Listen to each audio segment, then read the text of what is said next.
I love guns of all types, and I enjoy the art of marksmanship, the continuing education aspect, and the mechanical nature of firearms. I also just like really weird guns.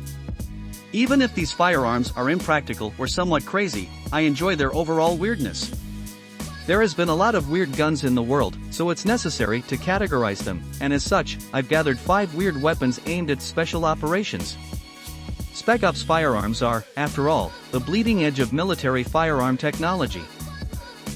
Well, sometimes they are the bleeding edge, other times they are weird, a little crazy, and often fulfill a niche previous firearms simply couldn't. These 5 weird Spec Ops firearms sometimes fulfill a niche use, and sometimes they try to move firearms forward. Some of these firearms were used in various wars, and others never saw a fight. Either way, these firearms are as unusual as the problems they aim to solve. Number 1. HKP-11, the underwater pistol. For some reason, the headsheds of special operations thought frogmen would be doing a lot of fighting underwater. Both the Russians and NATO forces produced a pistol designed for underwater combat. Heck, Soldier of Fortune magazine wrote an entire article on underwater knife fighting. The HKP-11 presented NATO forces with a Spec Ops firearm that's technically isn't one, there's no actual fire in this arm. It propelled 3.9-inch long, 30 caliber darts through the water. Bullets don't work well underwater, but the P-11's darts cut through it rather well. A pistol grip battery powered the electronically fired system. The P-11 had 5 barrels, each capable of firing 1 round. Reloading required the P-11 to be sent back to HK. Numerous European Spec Ops forces adopted the pistol, but as far as I know, it was never used in frogmen lack of fire fights. Number 2. Knight's Armament Revolver Rifle. Knight's Armament makes some of the highest quality, most durable, most accurate Spec Ops firearms on the market. This little company provides our elite with the rifles, suppressors, and parts and pieces they need to succeed. Sometimes they also just make weird stuff, like the revolver rifle. The Knight's Armament Company, or KAC for short, built the revolver rifle in 1992 as a sniper rifle. This Spec Ops firearm was designed to be utilized at relatively short ranges, inside of 100 yards. It needed to offer fast follow-up shots, a quiet action, and a powerful cartridge. On top of that, they didn't want to leave behind any clues, like spent casings. A revolver turned into a rifle fit all of those requirements. Suppressing a rifle is tricky and requires a gas seal between the cylinder and the barrel. KAC started with a Ruger Redhawk chambered in .44 Magnum and then went to town modifying it. They rechambered it to a proprietary 30 caliber telescoping cartridge, sealed the cylinder to barrel gap, then fitted it with a suppressor, bipod, stock, and a scope mount. Knights created one revolver rifle, but no one fielded it. The prototype currently sits in the Institute of Military Technology. Number 3. Stoner 63. Eugene Stoner, creator of the M16 rifle, didn't stop designing rifles when it entered service. One of his other creations was the Stoner 63. Stoner designed the Stoner 63 to be a universal firearm. Militaries could use a common receiver and outfit a Stoner 63 into numerous configurations. That meant one platform could be a rifle, or carbine, or even an automatic rifle. Beyond that, the receiver could be converted to a belt-fed light, medium, or fixed machine gun. Along the way, Stoner adapted the Stoner 63 to a commando variant of the light machine gun and a compact survival rifle. The Stoner 63 was a revolutionary firearm system designed to be a one-stop shop for military forces. The Army tested it, offered some suggestions, and Stoner and Cadillac Gage made the changes.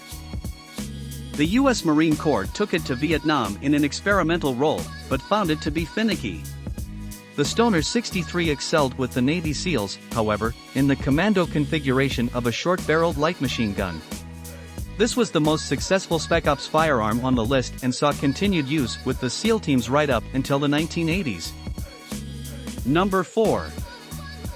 The Silent Sniper Rifle. The need for a short-range, silent sniper rifle has popped up plenty of times over the years. The KAC revolver rifle gives us one example, but the silent sniper rifle came first. Designed by AAI to fire a powerful but short-range and subsonic for 58 by 1/2 inch cartridge, the silent sniper rifle had strict requirements to adhere to. The rifle had to be so quiet that enemy forces couldn't hear it beyond 100 yards. That required a massive integral suppressor that resembled a water jacket more than a can. The Army bolted it to a Winchester Model 70 rifle and outfitted it with a specialized scope and mount. The end result was a massive rifle that weighed 14.5 pounds and was 45 inches long. That's about twice as much as a modern M4. It ain't gonna fit in your pappy's AR-15 case. Spec Ops firearms tend to be small and compact, so this was an oddball. The head shed sent the rifle to Vietnam and the sniper school tested it there. The rifle was exceptionally quiet, but grunts hate weight and it was heavy. It was never adopted, and the rifles were sent back to the States and scrapped.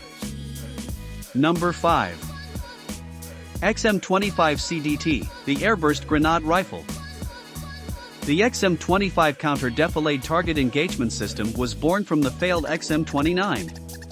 As far as Spec Ops firearms go, this one presented users with a unique solution to an age-old problem: how do you kill an enemy behind cover? Well, the XM25 solution was to shoot a 25mm airburst grenade at him. Programmable ammunition allowed the user to set a grenade to explode at an intended range. By setting the range, the operator could have the grenade pass by whatever the enemy was using as cover and then detonate, killing the bad guy from above or behind. With a range of 700 meters, it outclassed every other man-portable grenade launcher on the market. In 2010, the XM25 CDTE went to Afghanistan with the 101st Airborne Division. This should be the future of infantry warfare, right? It performed well most of the time. It destroyed ambush sites, took out machine gun nests, and shortened firefights to mere minutes. Well, now, sadly, the XM25 CDTE was found to be rather heavy and occasionally unreliable. It was also expensive, and at one point, one misfired and wounded a soldier. After that, the Army took them out of service, and the project died in 2018. Of all the Spec Ops firearms on this list, the XM25 CDT was truly revolutionary and has a real future if the military ever decides to pursue the project. Crazy, weird, but effective Spec Ops firearms. The world of Spec Ops firearms often presents us with a look at the future of small arms. Admittedly, sometimes the future deserves to be in a sci-fi pulp fiction novel and not on the practical battlefield. They often make up some of my favorite firearms, and these 5 top the list of the craziest Spec Ops firearms of all time.